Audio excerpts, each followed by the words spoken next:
देखो ये क्वेश्चन है आपका और इस क्वेश्चन को कैसे करना है आइए इस वाले वीडियो में समझते हैं। ठीक है, सबसे पहले इसमें देखो, यहाँ पे जो हमें गिवन दिया गया इसमें देखो क्या क्या गिवन है। हमें यहाँ पे हमें फ्रीक्वेंसी दी गई है और सी एफ दिया गया है।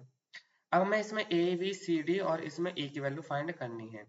सबसे पहले अगर आप याद करो, जब हम फ्रीक्वेंसी से अगर सी एफ निकालते थे तो पहली वैल्यू जो सेम ही रहती थी। इसका मतलब ये हुआ कि जो ए की वैल्यू हो 12 ही रहेगी। ए की वैल्यू कितनी रहेगी?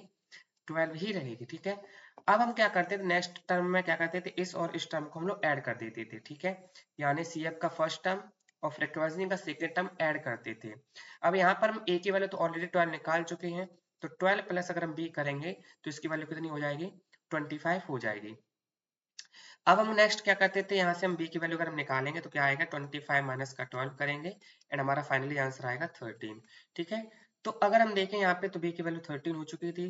अब अगले टर्म में क्या करते थे, नेक्स्ट हमारा जैसे ये 25 है तो इसको हम ऐड करते हैं 10 से।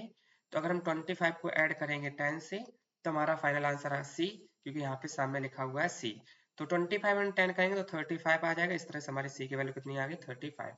नेक्स्ट स्टेप में हम इसको और इसको ऐड करेंगे, तो c की वैल्यू ऑलरेडी 35 है तो हम 35 लिखेंगे। c प्लस टी इक्वल कितना लिखा हुआ? तो यहाँ 43 लिखा हुआ है, तो यहाँ पे हम लिखेंगे 43। तो इस तरह से अगर हम देखें तो d की वैल्यू कितनी आ जाएगी?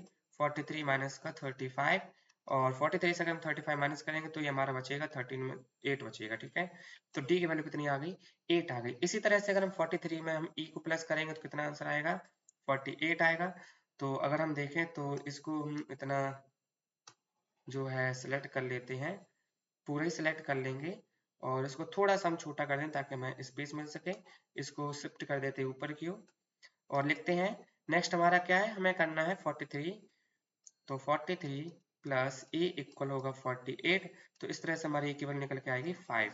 अब हमें क्या करना है, 48 और 2 को ऐड करना है। तो 48 और 2 को जब हम ऐड करेंगे तो इसकी वैल्यू क्या होगी? एफ की इक्वल होगी। तो एफ की वैल्यू कितनी हो जाएगी? 50 हो जाएगी। तो इस तरह से इस क्वेश्चन को करना था। आई होप इस क्वेश्चन को अच्छे से आपने समझा होगा। अगर किसी तरह की कोई दिक्कत हो तो जरूर से बताइए कमेंट बॉक्स में। तो मिलते हैं नेक्स्ट वीडियो में।